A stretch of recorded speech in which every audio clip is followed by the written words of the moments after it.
The beat goes on. All right.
Gave the song its signature punch and drove the song up the pop charts. Now we turn to another song that brings back that 1960s feel. Paul Simon and Art Garfunkel had known each each other since grade school in Queens, New York. They had been in and out of a duo with various names, performing songs that Simon had written. They were signed to Columbia Records in 1963 as Simon and Garfunkel on the strength of The Sound of Silence. That song was first released with only guitar and voices, and the debut album that contained it was initially a flop. Paul Simon ran away to England, where he spent much of 1965 absorbing the folk music scene there, which he felt was more open to his work than New York City. Simon's colleagues there in England were hugely influential on his guitar playing and songwriting. And while living in Essex and performing around the country, he had a girlfriend named Kathy Chitty. Headed to a faraway gig by train one day, he found himself missing Kathy. He started writing this song at the railway station, which you'll hear in the first verse. Simon and Garfunkel recorded Homeward Bound in December of 1965, and it became one of their most beloved songs. Here it is.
Not just any car, mind you, but a 1963 Ford Thunderbird, one of the hottest cars of that time.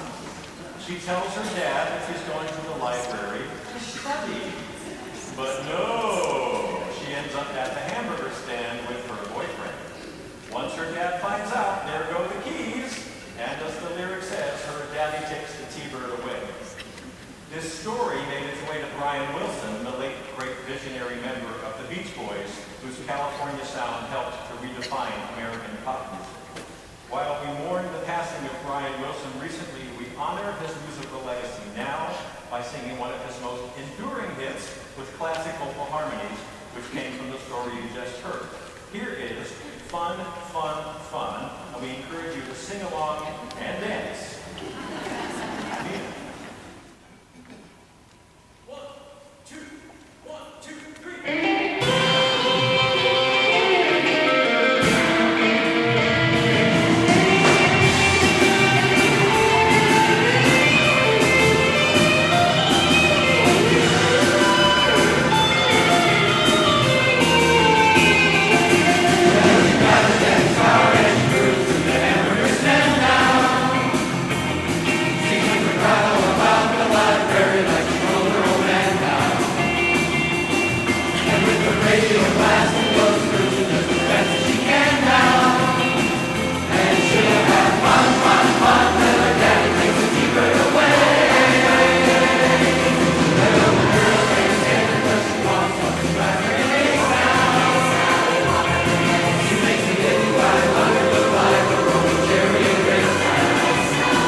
She packed up and headed to Southern California, where she kept on writing, recording, and performing, mostly in a trio. While there, she met and worked with James Taylor, Joni Mitchell, guitarist Danny Kortzmar, and others. The year 1971 saw King and Taylor in and out of the studio at the same time, working mostly with the same musicians to record new material that each of them had written. Carole King's songwriting hit a new level at this point. Her lyrics found a new sort of intimacy, and her vocal harmonies drew on all the work she had done for decades at the Brill Building in New York. She later said that she was inspired by a line in James Taylor's song Fire and Rain, which says, "I've seen lonely times when I could not find a friend." And she used that inspiration to write the song we're going to sing for you now. While James Taylor's version actually was released first as a single, Carole King's success with You've Got a Friend comes from the power of her entire Tapestry album, which not only held the #1 spot on the album chart for 15 consecutive weeks, but stayed on the charts for more than 6 years, a feat no other female artist has matched. If you've ever had a friend who always has your back, consider yourself lucky indeed. Now it's time to enjoy Matt Puff's arrangement for choir of You've Got a Friend.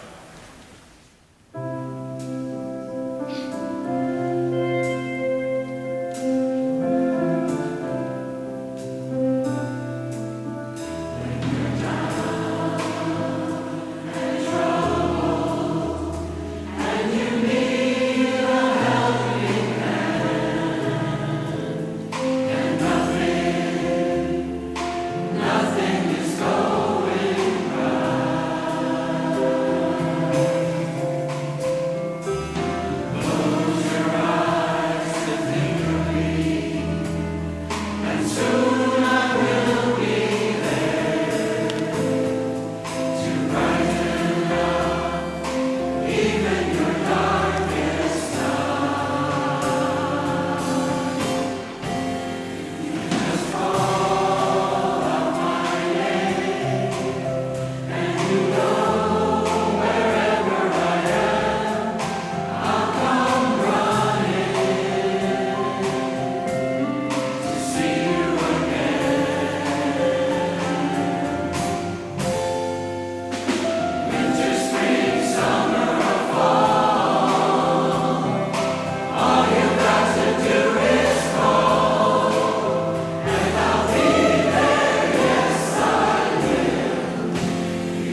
originally written by a gentleman named Solomon Linda, who was a singer in South Africa.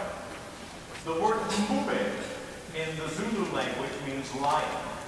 Solomon Linda recorded his song Mbube in 1939. Marketed to black audiences, it sold more than 100,000 copies. Then, after World War II, the American folklorist Alan Lomax brought the 78 RPM recording, remember those? To Pete Seeger. With his fellow folk singers in the Weavers, Seeger turned the word mbube into wimmoe. Their version went to number 6 on the pop charts in 1952. But an even bigger hit came a few years later when George Weiss created new lyrics for the doo-wop group known as the Tokens. Their version, called The Lion Sleeps Tonight, spent 3 weeks as the #1 song in the nation at the end of 1961. Now, unfortunately, some unscrupulous copyright behavior had led to Solomon Linda never benefiting financially from his creation in his lifetime, and he died in poverty in 1962. But justice was finally done. In 2006, a court granted Mr. Linda's heirs payment for past uses of the song, including in the movie version of The Lion King. Let's be grateful for that. Here we go. Enjoy The Lion Sleeps Tonight.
Of 1969 were rough for George Harrison.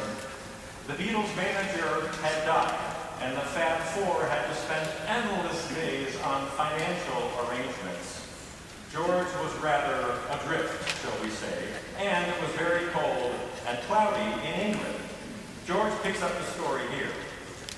Here Comes the Sun was written at the time when Apple was getting like school, where we had to go and be businessmen, sign this and sign that.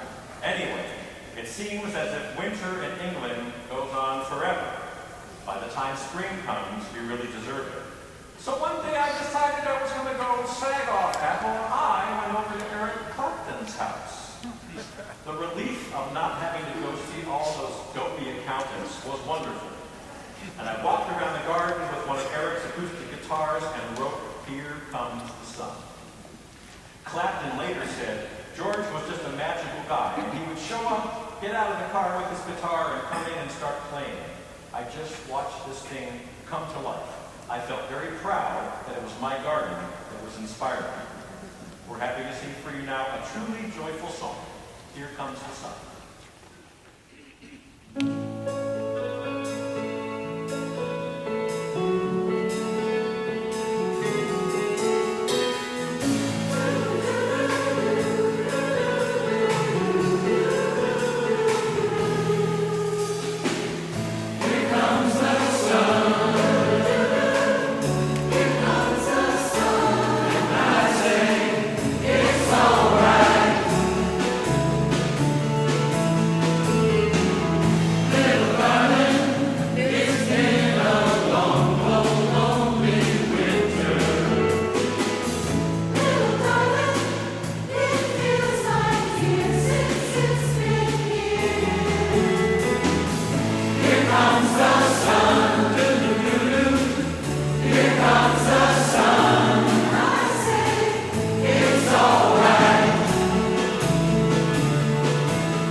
Mr. Kraig McCreary.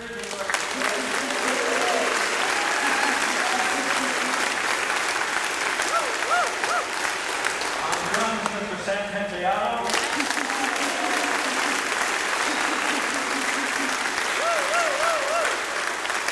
On bass, Mr. James Ross.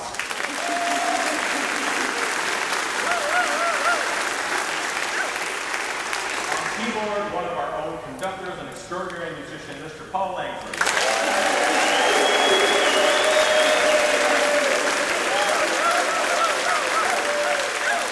I also want to give a shout out to our magnificent sound man, Mr. Todd Hiller.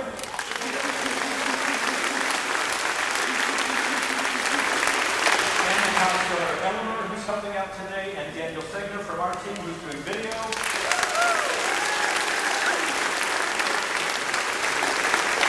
Daniel is also on our conducting team. It takes many, many people, as you can imagine, to produce something like this. Now, I'd also like to invite our board chair from our nonprofit organization, Mr. Bob Horner, to tell you about the upcoming fall choir session and to let you know how you can get involved. Take it away, Bob.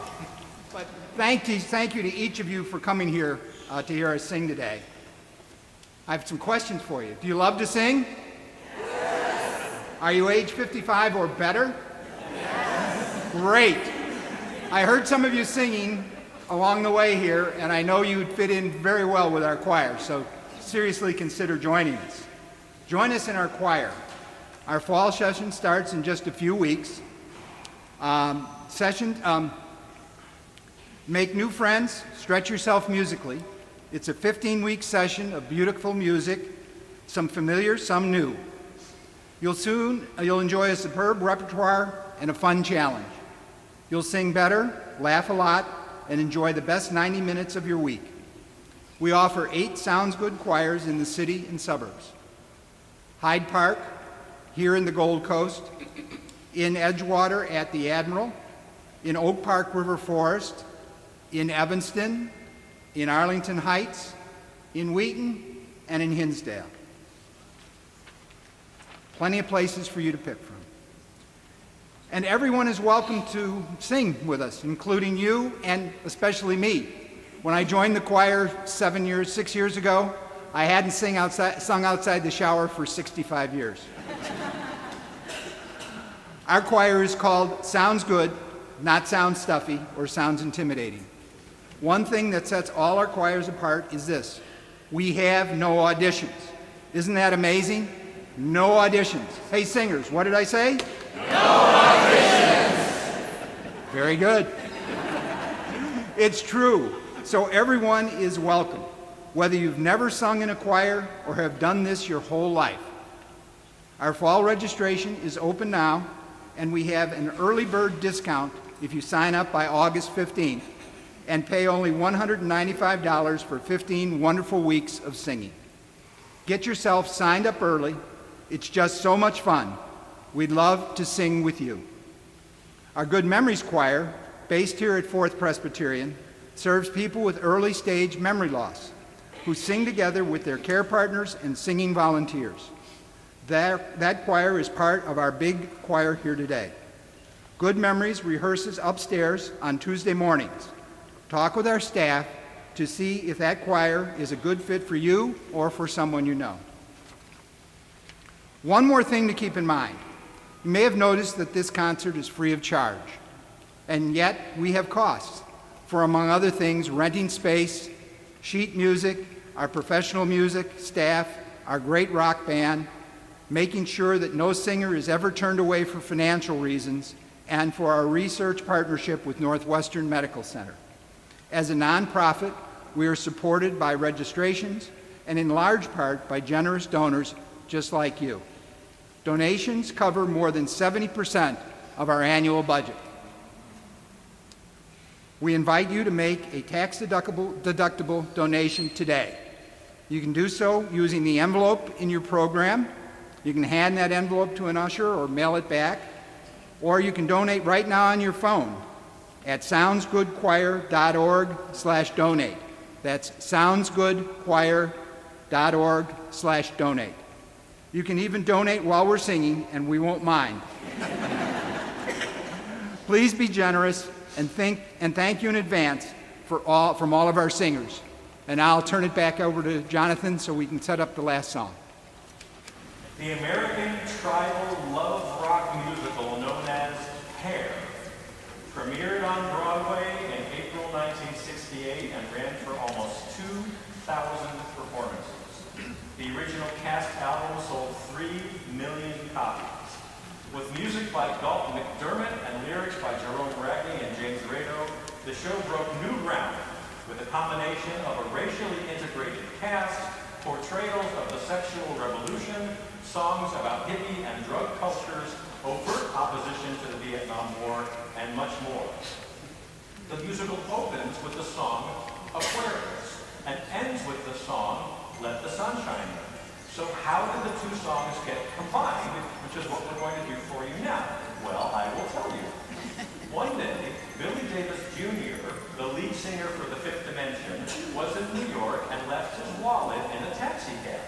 The person who found it was on the production crew for Hair. Davis invited his fellow singers from the Fifth Dimension to the musical, and after they heard it, they all wanted to record Aquarius. But their producer, Bones Howe, was concerned that nobody else's cover versions of Aquarius had done well. Mr. Howe called the publisher and asked for permission to make a medley between Aquarius and Let the Sun Shine In, and the publisher said, go for it. The resulting single by the Fifth Dimension won the Grammy in 1970 for Song of the Year, and the joy is palpable. You may end up on your feet before we even finish the song. Here is Aquarius with Let the Sun Shine In, and on behalf of the entire Sounds Good Choir organization, thank you for coming to hear us.